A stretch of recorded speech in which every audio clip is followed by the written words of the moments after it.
بڑائی اللہ رب العالمین کے لیے ہے، جو تمام جہانوں کا خالق و مالک، مدبر و منتظم ہے، اور درود و سلام ہو آئے ہوئے تمام انبیاء کرام پر، خصوصیت کے ساتھ آخری نبی محمد عربی صلی اللہ علیہ وسلم پر، جو تمام جہانوں کے لیے رحمت، ہدایت اور بشیر و نذیر بنا کر بھیجے گئے۔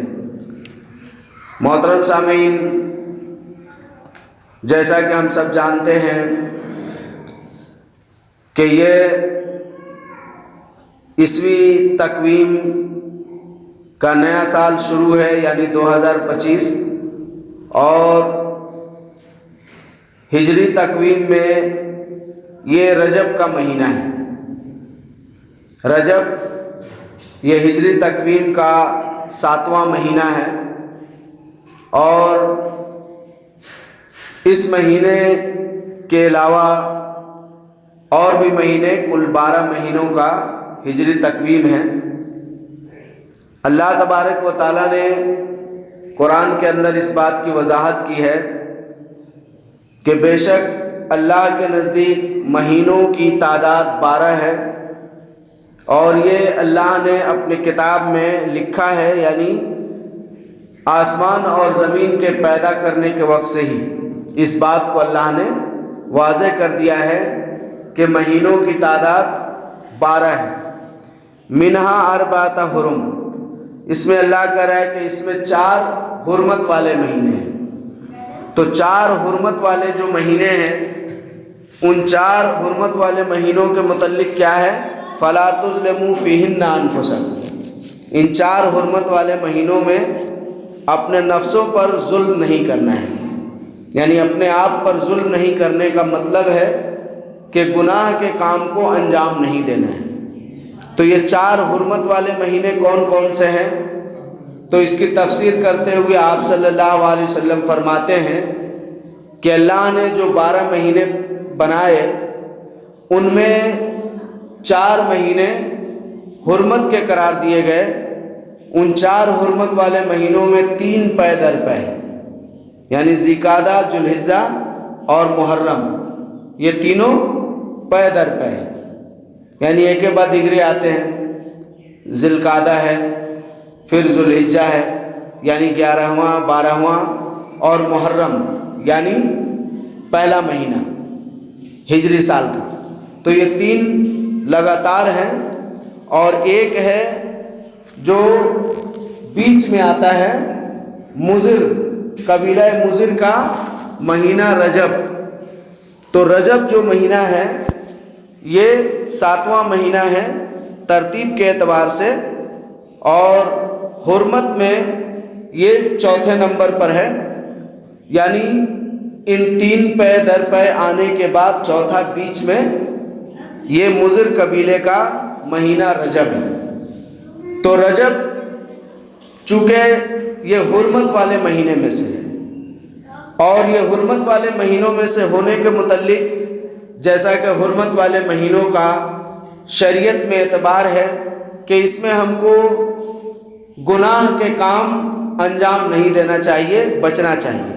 حرمت کے جو 4 مہینے ہیں، زیادہ سے زیادہ نیکی کے کام انجام دینا چاہیے، اس لیے کہ حرمت والے مہینے میں اگر ہم گناہ کے کام کو انجام دیتے ہیں تو اس کا بڑا گناہ لکھا جاتا ہے، معمولی گناہ کا بھی بڑا گناہ لکھا جاتا ہے۔ اس لیے ہمیں ان مہینوں میں، یعنی حرمت والے 4 مہینوں میں زیادہ سے زیادہ اللہ کے قرب کو تلاش کرنے کی کوشش کرنی چاہیے، اور نیک اعمال میں تیزی اور جلدی کرنی چاہیے، اور زیادہ سے زیادہ کرنی چاہیے۔ یہ 4 حرمت والے مہینوں کی فضیلت ہے حرمت کے اعتبار سے۔ اب اس کے اعتبار سے سب مہینے کی الگ الگ شریعت میں کچھ نہ کچھ فضیلت موجود ہے۔ کچھ مہینے عام ہیں تو کچھ مہینوں کی کسی دیگر مہینوں پر فضیلت ہے، کچھ دنوں کی کسی دیگر دنوں پر فضیلت رکھی گئی ہے۔ تو یہ چیز ہمیں شریعت کے آئینے میں معلوم ہونی چاہیے، کیونکہ جب تک ہم یہ چیز نہیں معلوم کریں گے ہمارے اعمال جو ہے وہ صحیح طریقے سے ادا نہیں ہو پائیں گے۔ شرعی اعتبار سے ہم ان عملوں کو نہیں کر سکتے ہیں۔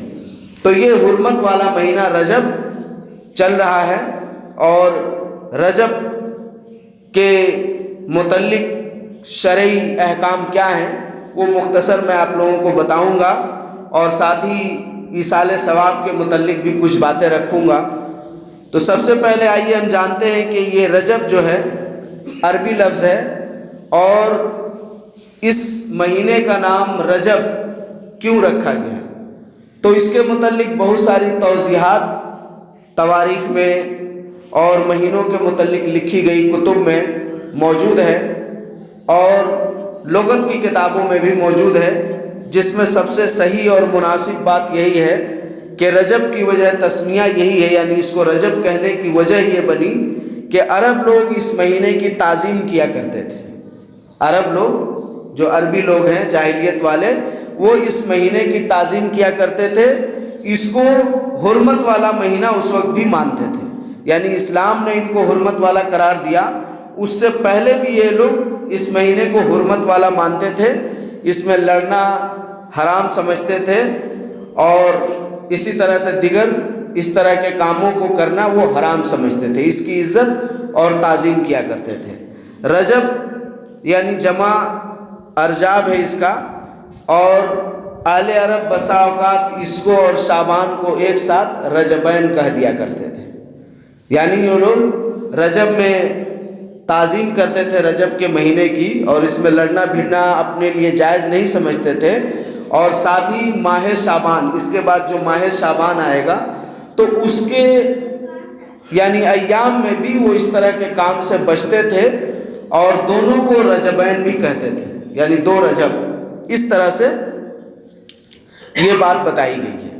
اس کے متعلق کچھ احادیث بھی بیان کی گئی ہے کہ رجب کیوں کہا گیا ہے، اس لیے کہ اس مہینے میں اللہ کی کثرت سے خیر نازل ہوتی ہے، اللہ کی رحمت نازل ہوتی ہے، اللہ کثرت سے خیر کو نازل کرتا ہے، اور مختلف احادیث بیان کی گئی ہیں، مگر وہ تمام احادیث پائے ثبوت کو نہیں پہنچتی، یعنی آپ صلی اللہ علیہ وسلم سے وہ صحیح ثابت نہیں ہے، یہ آپ صلی اللہ علیہ وسلم کے نام پر ایک جھوٹی بات ہے۔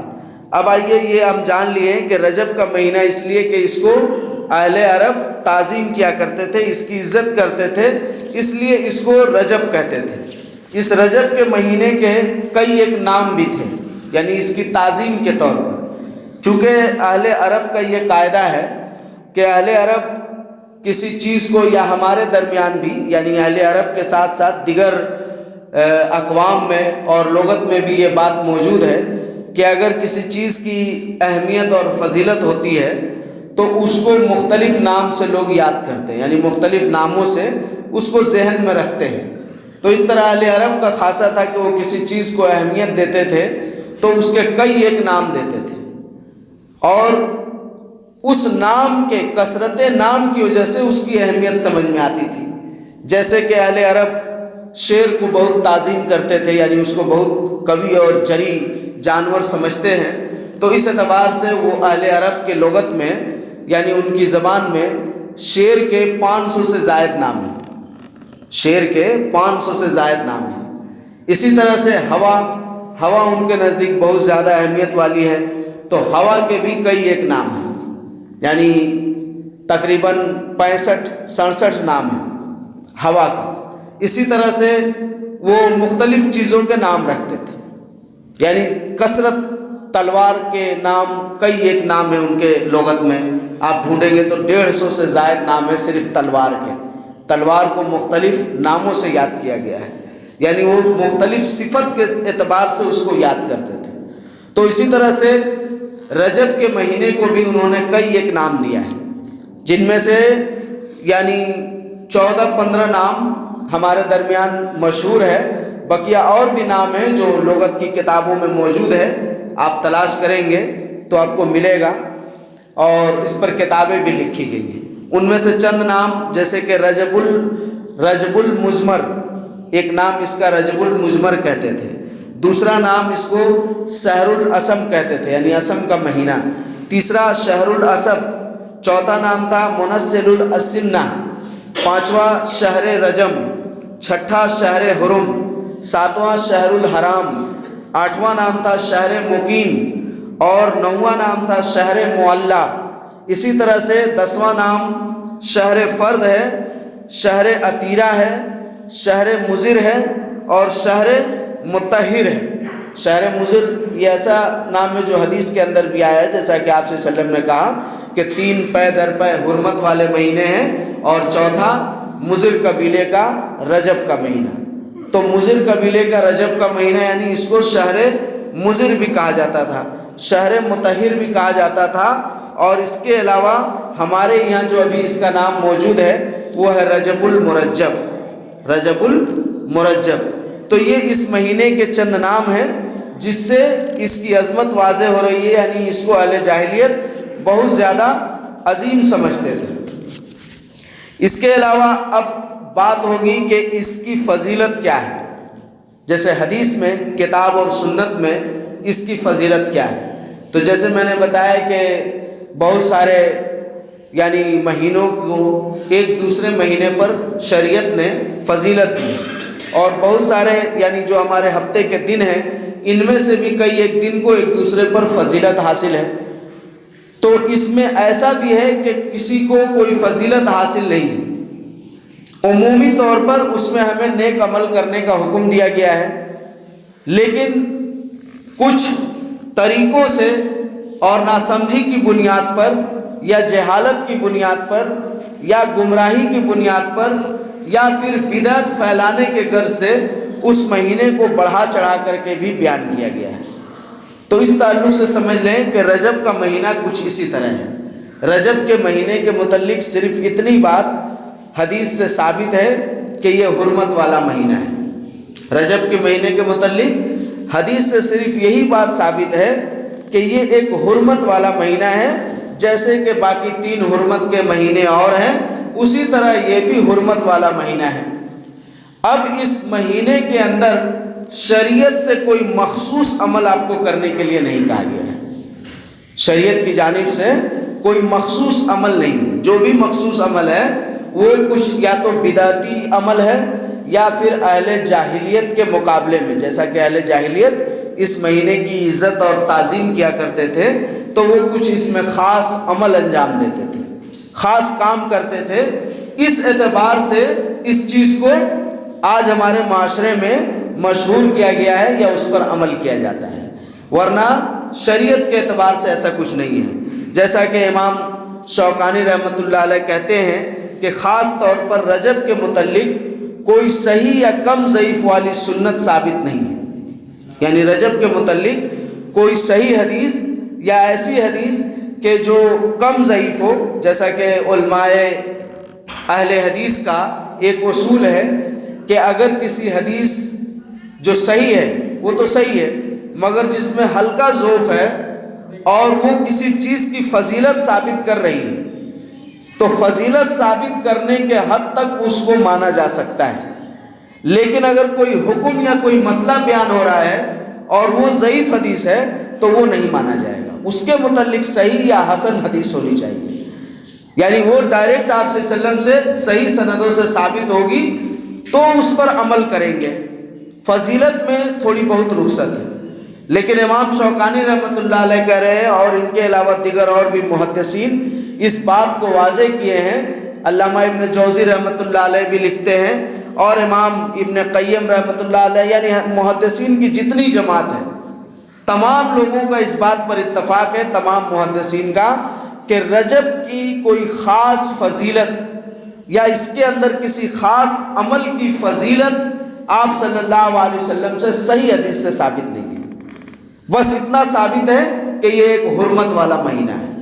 اس کے علاوہ اس میں جتنا کام کیا جاتا ہے اس کا کوئی ثبوت نہیں ہے، کتاب اور سنت سے اس کا کوئی ثبوت نہیں ہے. حرمت والا مہینہ ہے، بس یہی کرنا ہے کہ اس میں گناہوں کے کام کو کم کرنا ہے، نیکی کے کام زیادہ کرنا ہے جیسے کہ دیگر حرمت والے مہینے میں کرنا ہے. بس اس کے علاوہ اور کوئی بات نہیں ہے. آپ چاہیں تو روزہ بھی رکھ سکتے ہیں جیسے کہ دیگر حرمت والے مہینے میں آپ روزہ رکھ سکتے ہیں، لیکن خاص مخصوص رجب کے روزے، ہزاری روزے، اس طرح کی کوئی بات موجود نہیں ہے. تو یہ امام شوکانی کہہ رہے ہیں کہ اس کے متعلق کوئی صحیح یا کم ضعیف والی سنت ثابت نہیں، بلکہ اس کے سلسلے میں وارد تمام روایات من گھڑت یا شدید ضعیف والی ہے۔ اپنی کتاب سیل الجرار میں وہ فرماتے ہیں۔ اسی طرح علامہ ابن جوزی کتاب الموضوعات میں کہہ رہے ہیں کہ رسول اللہ صلی اللہ علیہ وسلم سے رجب کی فضیلت یا اس میں روزوں کی فضیلت کے متعلق کچھ بھی ثابت نہیں ہے۔ ان کی کتاب ہے کتاب الموضوعات، آپ دیکھ سکتے ہیں، اس میں میرے پاس ہے۔ تو یہ چیز بتا رہے ہیں کہ اس تعلق سے کچھ بھی ثابت نہیں ہے۔ اب آئیے ہم جان لیے کہ رجب کے مہینے کی فضیلت کیا ہے۔ یہی ہے کہ یہ حرمت والا مہینہ ہے، بس اس کے علاوہ اس کی اور کوئی فضیلت بیان نہیں کی گئی۔ جتنی حدیثیں بیان کی جاتی ہے کہ رجب اللہ کا مہینہ ہے، فلانا فلانے کا مہینہ ہے، فلانا فلانے کا مہینہ ہے، اس میں یہ، تو یہ ساری حدیثیں کیا ہیں؟ موضوع اور ضعیف ہیں۔ موضوع مطلب جھوٹی، جو آپ صلی اللہ علیہ وسلم سے ثابت ہی نہیں ہے، اور ضعیف کا مطلب ہوا کہ آپ صلی اللہ علیہ وسلم سے وہ ثابت نہیں ہے لیکن راویوں نے اپنے طرح سے ادھر ادھر کیا ہے، تو یہ ایک ہو گیا۔ تو اس تعلق سے کوئی بھی بات کتاب اور سنت سے ثابت نہیں ہے۔ اب رجب کے جو اعمال ہمیں نظر آتے ہیں اس مہینے میں، جو ہم دیکھتے ہیں شرعی طور پر، لوگ اس کو شریعت کا نام دے کر کے اور عمل میں لاتے ہیں، ان کے تفصیل کو ہم دیکھیں تو وہ ہے صلاۃ الرغائب۔ صلاۃ الرغائب ایک نماز پڑھی جاتی ہے رجب کے مہینے میں، مخصوص نماز جس کو کہا جاتا ہے صلاۃ الرغائب۔ اس کا طریقہ یہ بتایا جاتا ہے کہ رجب کی جو پہلی جمعرات ہے، جیسا کہ اس مرتبہ رجب کا مہینہ یعنی رجب کی پہلی تاریخ جمعرات کو ہی ہوئی تھی، آپ لوگوں کو معلوم ہے کہ نہیں؟ رجب کی پہلی تاریخ جمعرات کو ہی ہوئی ہے اس مرتبہ۔ تو پہلی جمعرات یعنی رجب کا جب مہینہ شروع ہو جائے تو اس میں پہلے ہفتے کی جمعرات کو 12 رکعت نماز پڑھی جاتی ہے۔ 12 رکعت نماز پڑھی جاتی ہے، اور اس کے متعلق عقیدہ ہوتا ہے کہ اللہ تعالیٰ ہم کو یہ دیں گے وہ دیں گے، بہت ساری چیزیں اپنی طرف سے بنا لی جاتی ہیں۔ تو اس نماز کو کہا جاتا ہے صلاۃ الرغائب، یہ بدعتی عمل۔ اسی طرح سے 27 رجب کو ہزاری نماز پڑھی جاتی ہے۔ 27 رجب کی 27 تاریخ کو شب معراج کے نام پر جشن منایا جاتا ہے اور ہزاری نماز پڑھی جاتی ہے۔ اسی طرح سے اس مہینے میں لکھوی روزہ بھی رکھا جاتا ہے، یعنی ایک روزہ کا 1,00,000 ثواب ہوتا ہے، تو اس اعتبار سے اس روزے کو رکھا جاتا ہے۔ اسی طرح 15 رجب کو مریم کا روزہ رکھا جاتا ہے۔ اسی طرح 13 رجب کو ام داؤد کا روزہ رکھتے ہیں۔ اسی طرح سے رجب کے ہر جمعہ کو روزہ رکھتے ہیں بہت سارے لوگ۔ اسی طرح رجب میں ایک خاص زکوٰۃ نکالی جاتی ہے، یعنی رجب کے مہینے میں ایک خاص زکوٰۃ بھی نکالی جاتی ہے۔ اسی طرح سے رجب کے مہینے میں خصوصی طور پر صدقہ و خیرات کیا جاتا ہے۔ اسی طرح سے رجب کے مہینے میں عمرہ کا بھی ایک عقیدہ بنا ہوا ہے کہ رجب کے مہینے میں عمرہ کرنے کا ثواب اتنا ہے اتنا ہے۔ اسی طرح سے 22 رجب کو کنڈا بھی کیا جاتا ہے۔ 22 رجب کو امام جعفر صادق کا کنڈا کیا جاتا ہے۔ اسی طرح سے رجب میں میٹھی روٹی بنوانا اور ان پر 141 مرتبہ سورہ ملک پڑھ کے ان کو فاتحہ دلانا۔ اسی طرح سے رجب میں خصوصی جانور ذبح کرنا اور 27 رجب کو جشن معراج منانا اور اسی دن ہزاری نماز بھی پڑھنا۔ اسی طرح رجب میں خصوصی طور پر قبروں کی زیارت کرنا بھی ہوتا ہے۔ رجب میں خاص طور سے خصوصی طور پر لوگ قبرستان کی زیارت کرتے ہیں، قبر کو جاتے ہیں، اپنے عزیزہ و قریب کو یاد کرتے ہیں۔ اسی طرح رجب میں خصوصی طور پر اللہ کے رسول کے قبر کی زیارت کے لیے رخت سفر بھی باندھا جاتا ہے۔ اور اسی طرح سے اس رجب کے مہینے میں خواجہ اجمیری کا کھچڑا بھی کھلایا جاتا ہے، خواجہ اجمیری کا دیگ فاتحہ کیا جاتا ہے۔ بہت سارے لوگ جو وہاں نہیں پہنچ پاتے ہیں، یعنی بڑا دور ہے دلی اجمیر، تو نہیں پہنچ پاتے ہیں، تو اسی لیے اپنے علاقے میں ہی کیا کرتے ہیں، بخشوا دیتے ہیں۔ تو یہ سب کام کیا جاتا ہے، یہ کل کے کل بدعت، ناجائز اور حرام ہے، اس لیے کہ اس کا کوئی بھی ثبوت نہیں ہے، یہ سب بدعتی کام ہے۔ کیا ہے؟ بدعتی کام ہے۔ اور اس میں کچھ ایسے کام بھی ہیں جو اللہ کے قرآن کی آیت وَمَا أُحِلَّ بِهِ لِغَيْرِ اللَّهِ میں ہے۔ وَمَا أُحِلَّ بِهِ لِغَيْرِ اللَّهِ کے متعلق میں نے اپنی تحقیق بتا رہا ہوں کہ میں نے کئی ایک کتابوں کو پڑھا کہ آخر اللہ کا یہ مفہوم کیا ہے، اللہ کیا کہنا چاہتا ہے۔ وَمَا أُحِلَّ بِهِ لِغَيْرِ اللہ سے اللہ کی مراد کیا ہے؟ جو چار چیزیں اللہ نے حرام کی ہے اور تفسیر کی کتابوں میں موجود ہے، احادیث میں موجود ہے کہ یعنی یہ چار چیزیں جو اللہ نے حرام کی صرف تم پر نہیں بلکہ تم سے پہلے کی امتوں پر بھی حرام تھا، بلکہ یہ کہہ لو کہ آدم علیہ السلام کو جب سے اللہ نے زمین پر اتارا اس وقت کی شریعت سے لے کر تمہارے شریعت میں بھی یہ چار چیزیں حرام ہیں۔ کیا؟ انما حرم علیکم المیتۃ والدم ولحم الخنزیر وما اہل بہ لغیر اللہ۔ چار چیزیں کیا؟ خون، مردار، سور کا گوشت جس کو کہتے ہیں زبان 40 دن تک ناپاک ہو جائے گا۔ تو ہم نے کہا کہ اچھا 40 دن ناپاک ہو جائے گا تو ہم تو اس کو سور کا گوشت کہہ دیتے ہیں، سور کا گوشت کہتے ہیں تو سور کہہ دیے، لیکن عربی زبان میں اس کو کیا کہا جائے گا؟ خنزیر کہا جائے گا۔ تو پھر ایک حافظ قرآن اس آیت کو قرآن کے اندر 4 مرتبہ بیان کیا ہے اللہ نے، 4 چیزوں کا ذکر ہے اور 4 مقام پر ذکر ہے، سورہ بقرہ میں، سورہ مائدہ میں، اور کہاں ہے؟ سورہ آل عمران میں اور سورہ نحل میں۔ یہ 4 جگہوں پر اللہ نے اس بات کو بیان کیا کہ 4 چیزیں تم پر حرام کی گئی ہیں۔ تو یہ 4 چیزیں تو عربی زبان میں جب حافظ قرآن پڑھے گا تو خنزیر پڑھے گا، تو خنزیر تو اس کا تو 40 دن تک کا منہ ہی ناپاک ہو گیا، وہ آگے قرآن کیسے پڑھے گا؟ تو اس طرح کی بدعقیدیاں لوگ بنائے رہتے ہیں، اپنے طرف سے فتویٰ کرتے رہتے ہیں، دیتے رہتے ہیں۔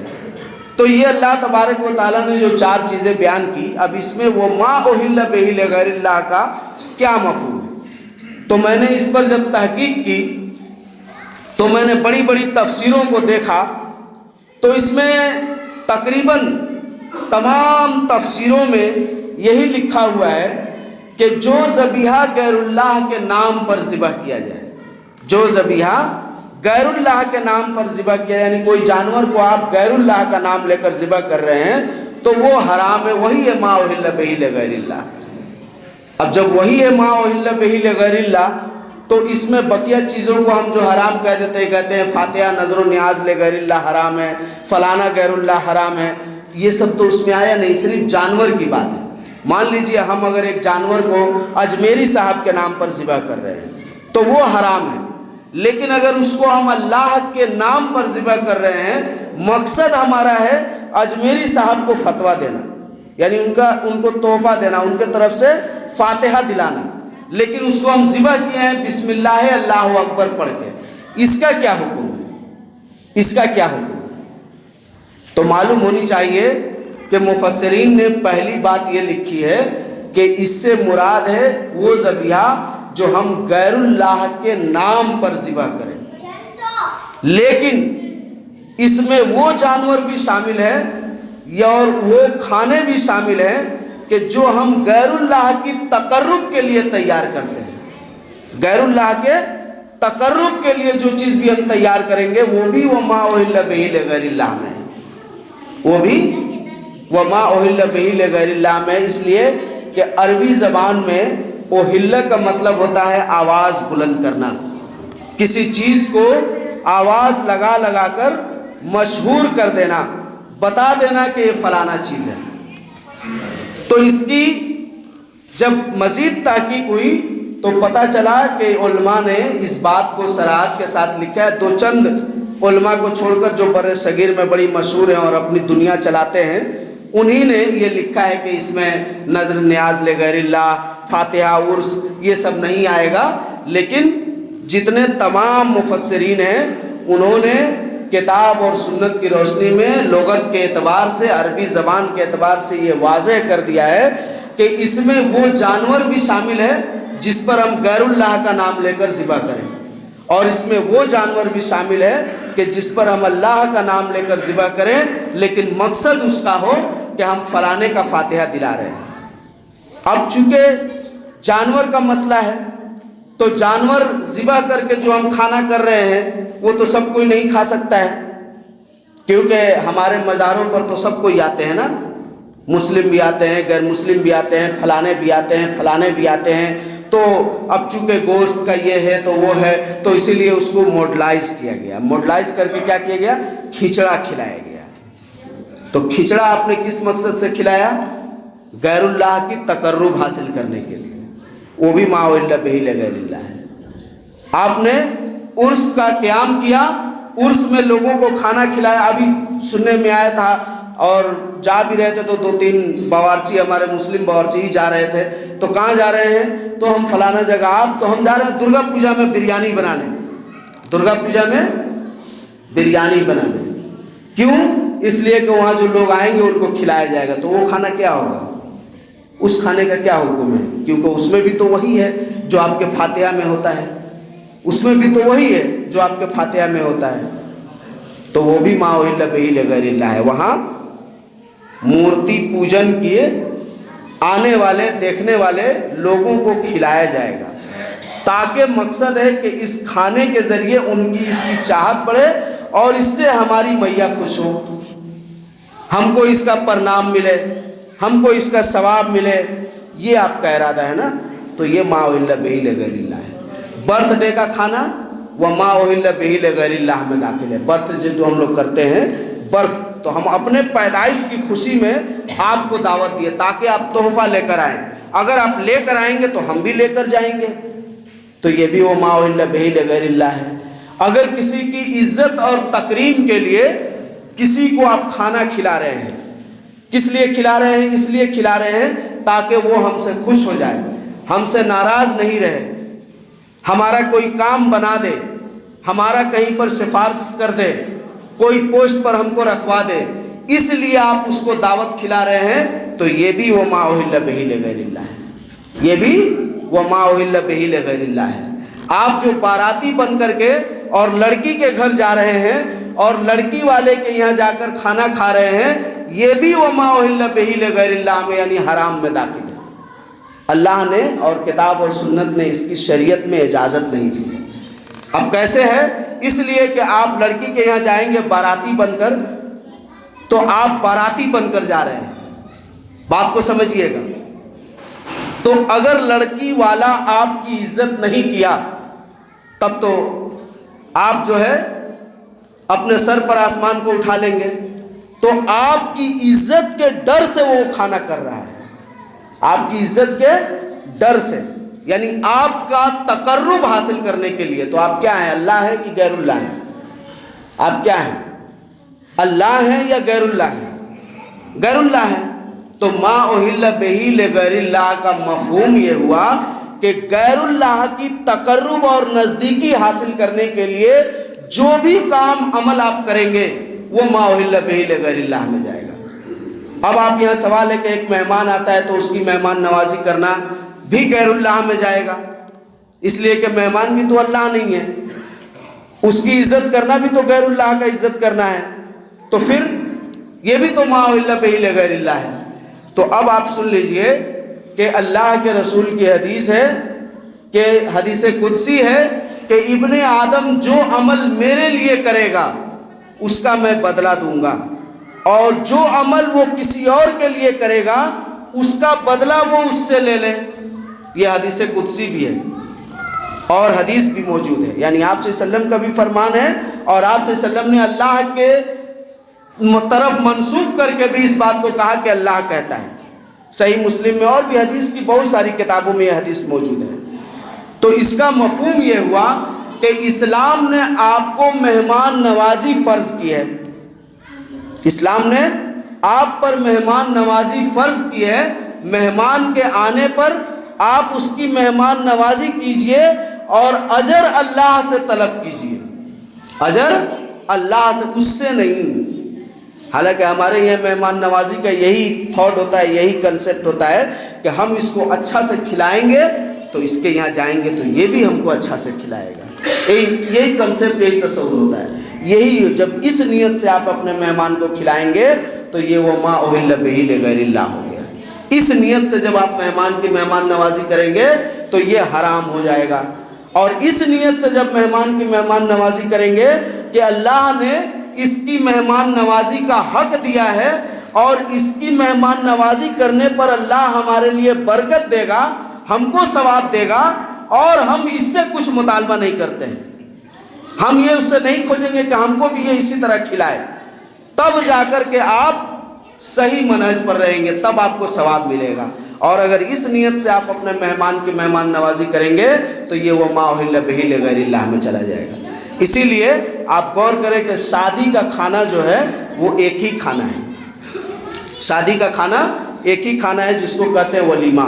آپ حدیث کی تمام کتابوں کو اٹھا کر دیکھیے اور کتاب النکاح کھولیے، کتاب النکاح جب آپ کھولیں گے تو آپ کو اس میں باب الولیمہ ملے گا، باب البہو بھات نہیں ملے گا، یعنی بہو بھات جس کو بیوی کا کہ یہاں جا کر کھانا کہتے ہیں وہ نہیں ملے گا۔ کیا ملے گا؟ ولیمہ کا چیپٹر ملے گا۔ ولیمہ کہاں ہوتا ہے؟ ولیمہ کون کرواتا ہے؟ لڑکا یا لڑکی؟ لڑکا۔ تو لڑکے کے اوپر فرض ہوتا ہے کہ وہ جب بیاہ کر کے لائے تو ان کے گھر کو، ان کے مہمانوں کو اور اپنے گھر کو اور اپنے مہمانوں کو دعوت کرے۔ اور اسی لیے ولیمہ کے متعلق کہا گیا ہے کہ تمہارے اگر ریلیٹیو زیادہ ہیں تو تم 3 دن تک ولیمہ کرا سکتے ہو۔ کتنا دن تک؟ 3 دن تک ولیمہ کرا سکتے ہو۔ کس کو پتہ ہے؟ ایک ہی دن میں سب کو نپٹا دیتے ہیں۔ لڑکی والوں کو بس لڑکی والے کے یہاں جا کے آپ کھا لیتے ہیں، لیکن ان کو آپ نہیں بلاتے ہیں۔ وہ اگر ڈھیر آ جائیں تو آپ کو پریشانی ہو جاتی ہے۔ یہ سب رسم جب تک ختم نہیں ہوگا تب تک ہم گناہ گار ہیں، تب تک ہم وَمَا أُهِلَّ بِهِ لِغَيْرِ اللَّهِ میں۔ تو یہ جتنا رجب کا بیان کیے ہیں نا، رجب کے جو اعمال ہیں، دیگ اجمیری کا کھچڑا، صلاۃ الرغائب، ہجاری نماز، لکھی روزہ، یہ سب وَمَا أُهِلَّ بِهِ لِغَيْرِ اللَّهِ میں داخل ہے۔ یہ سب بدعت اور حرام ہے، یہ سب بدعت اور حرام ہے، اس کا شریعت میں کوئی ثبوت نہیں ہے۔ عطیرے کا کھانا، رجب کا ایک کنڈا کھانا ہوتا تھا جس کو عطیرہ کہتے تھے۔ عطیرہ کہنے کا مطلب ہوا کہ ایک جانور ذبح کرتے تھے، اب اس جانور ذبح کرنے کا کنسپٹ ان کا ہوتا تھا مہینے کو عزت دینے کے لیے یا پھر اپنے بتوں کو عزت دینے کے لیے، تو اس جانور کو ذبح کر کے وہ کھانا کھلاتے تھے، تو یہ بھی حرام ہے۔ اسی طرح ماہ رجب اور عمرہ کے متعلق جب بات کی جاتی ہے تو ماہ رجب میں عمرہ کرنے کا یہ ثواب ہے، وہ ثواب ہے۔ آپ کو معلوم ہونی چاہیے کہ ماہ رجب میں مخصوص طور پر عمرہ کرنے کے متعلق جتنی بھی حدیث آئی ہے کوئی بھی حدیث صحیح نہیں ہے، سب ضعیف، جھوٹی موضوع روایت ہے، جھوٹی حدیث ہے۔ ہاں یہ الگ بات ہے کہ آپ رجب کے ساتھ کسی بھی مہینے میں عمرہ کر سکتے ہیں۔ عمرہ کے لیے کوئی مہینہ مخصوص نہیں کیا ہے شریعت نے، آپ کسی بھی مہینے میں، حج کے مہینے کو چھوڑ کر کسی بھی مہینے میں عمرہ کر سکتے ہیں، بلکہ حج کے مہینے میں بھی آپ کر سکتے ہیں، عمرے کا احرام اور حج کا احرام ایک ساتھ باندھ کر جا سکتے ہیں۔ اس لیے شریعت نے عمرہ کے لیے کسی مہینے کو مخصوص نہیں کیا ہے۔ ہاں یہ فضیلت ضرور موجود ہے کہ جو شخص رمضان میں عمرہ کرے اس کو عمرہ کرنے کا حج کے برابر ثواب ملے گا، اور جس نے ماہ رمضان میں عمرہ کیا گویا کہ اس نے میرے ساتھ عمرہ کیا۔ یہ حدیث صحیح ہے رمضان کے متعلق، رجب کے متعلق نہیں ہے، کوئی بھی ایسی حدیث نہیں ہے۔ اسی طرح سے آپ کو معلوم ہونی چاہیے کہ ماہ رجب میں جو کنڈا کیا جاتا ہے یہ در حقیقت حضرت امیر معاویہ رضی اللہ تعالیٰ عنہ کی وفات کی خوشی منائی جاتی ہے۔ حضرت امیر معاویہ رضی اللہ تعالیٰ عنہ ان کی وفات 22 رجب کو ہوئی، اور 22 رجب کو یہ کنڈا کیا جاتا ہے۔ یہ شیعوں کی طرف سے ہے، اہل سنت نے اس کو قبول کر لیا۔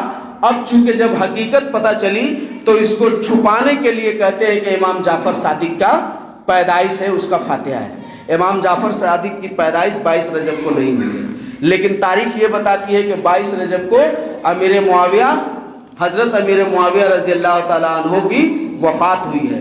اور احمد رضا نے بھی اس بات کو لکھا ہے، بریلیوں کے جو لوگ، پوری بریلی عوام تو یہی کر رہی ہے، لیکن پوری بریلی عوام اپنے اعلیٰ حضرت کی کتاب کو نہیں دیکھتی کہ اس کے اعلیٰ حضرت لکھتے ہیں کہ 22 رجب کا کنڈا یہ حرام ہے، اور یہ امیر معاویہ کی وفات پر خوشی منانا ہے، اور جو امیر معاویہ کی وفات پر خوشی منائے وہ جہنم کے کتوں میں سے ایک کتا ہے۔ یہ ان کے الفاظ ہیں، ان کی کتاب احکام شریعت فتاوی رضویہ میں آپ دیکھ سکتے ہیں۔ جہنم کے کتوں میں سے ایک کتا ہے جو 22 رجب کا کنڈا کرے، کیونکہ یہ امیر معاویہ کی وفات کی خوشی منا رہے ہیں۔ یہ بریلوی کا فتویٰ ہے۔ ہمارا نہیں، ہم اہل حدیث تو اس کو مانتے ہی نہیں ہیں کیونکہ حدیث سے ثابت نہیں ہے، لیکن جو مان رہے ہیں، کروا رہے ہیں برکت کے لیے، ان کے اعلیٰ حضرت لکھ رہے ہیں کہ تم جہنم کے کتوں میں سے ایک کتا ہو، اس لیے کہ یہ امیر معاویہ کی وفات پر خوشی منا رہے ہو۔ اور خود انہوں نے امیر معاویہ کی فضیلت میں 5 کتابیں لکھی ہیں۔ ایک اور بات کہ ماہ رجب میں شب معراج منائی جاتی ہے، 27 رجب کو شب معراج منا کر کے اور خوب دھوم دھام سے اس دن چراغا کیا جاتا ہے اور بتایا جاتا ہے کہ نبی معراج میں گئے، یہ گئے، وہ گئے۔ آپ کو معلوم ہونی چاہیے کہ ایسا کوئی تصور کتاب اور سنت میں موجود نہیں، اور آپ صلی اللہ علیہ وسلم کا معراج کس مہینے میں ہوا، کب ہوا، تاریخ کی کتابیں اس سے خالی ہیں۔ تاریخ کی کتابوں نے اس چیز کو قید نہیں کیا ہے، بس اتنا قید کیا ہے کہ آپ کی معراج ہوئی ہے، مگر کب ہوئی ہے، کس مہینے میں ہوئی ہے، کس تاریخ کو ہوئی ہے، کوئی بات نہیں ہے۔ کچھ لوگوں نے اندازہ لگایا، جس کو علامہ حافظ ابن حجر رحمۃ اللہ علیہ نے فتح الباری کے اندر جمع کیا ہے، جو اس طرح ہے کہ آپ صلی اللہ علیہ وسلم کا معراج ہجرت سے 6 ماہ قبل ہوئی، ایک قول ہے۔ دوسرا قول ہے کہ 8 ماہ قبل ہوئی، ہجرت سے 8 مہینے پہلے۔ تیسرا قول ہے کہ ہجرت سے 11 مہینہ پہلے۔ چوتھا قول ہے کہ ہجرت سے 1 سال پہلے۔ پانچواں قول ہے کہ ہجرت سے 1 سال 2 مہینہ پہلے۔ چھٹا قول ہے کہ ہجرت سے 1 سال 3 مہینہ پہلے۔ ساتواں قول ہے کہ ہجرت سے 1 سال 5 مہینہ پہلے، اور آٹھواں قول ہے کہ ہجرت سے 1 سال 6 مہینہ پہلے، اور نوواں قول ہے کہ ہجرت سے 3 سال پہلے، اور 10واں قول ہے کہ ہجرت سے 5 سال پہلے۔ یہ سب پہلے ہیں۔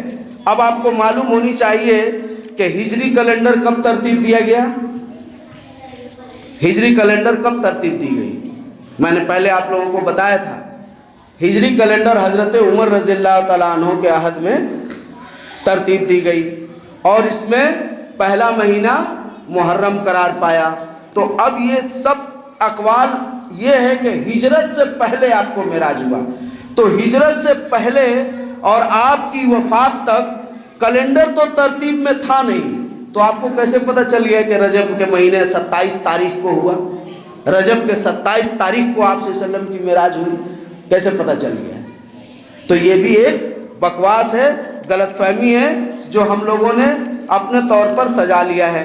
اور اسی طرح سے اس مہینے میں یا دیگر مہینوں میں جو ہم ایصال ثواب کرتے ہیں، تو ایصال ثواب کے متعلق یہ بات آپ جان لیجئے کہ ایصال ثواب کی 2 قسم ہیں۔ اس پر انشاءاللہ مزید ہم تفصیل آپ کو بتائیں گے، مختصر جان لیجئے کہ جو ہم اپنے مردوں کو یا کسی کو ثواب پہنچانے کی نیت سے جو کام کرتے ہیں، اس کی 2 قسمیں ہیں، شریعت میں اس کی 2 قسمیں ہیں، اور مسلک حنفیہ نے بھی اس بات کو قبول کیا ہے۔ وہ کیا ہے؟ ابھی دھڑلے سے آ کر کسی مردے کے یہاں کھانے کے چکر میں بیان کر کے تو مولوی لوگ چلا جا رہا ہے، لیکن وہ لوگ خود اپنی مسلک کو پڑھے۔ اس کی 2 قسم ہیں۔ پہلی قسم کو کہتے ہیں ایصال ثواب، اور دوسری قسم کو کہتے ہیں اہدائے ثواب۔ ایصال ثواب کے لیے ضروری ہے کہ مردہ وصیت کر کے جائے کہ میرے گھر کا فلاں بندہ میری طرف سے صدقہ اور خیرات کرتا رہے۔ کیا کر کے جائے؟ جو مر گیا ہے وہ مردہ وصیت کر کے جائے گا کہ میرا فلاں بندہ گھر کا وہ میری طرف سے اتنا اتنا ہر سال یا ہر مہینے یا کبھی بھی زکوٰۃ صدقات خیرات کرتا رہے گا، نائب بنا کر جائے گا، تو اس کو ثواب پہنچے گا، نہیں تو نہیں پہنچے گا۔ دوسرا ہے اہدائے ثواب۔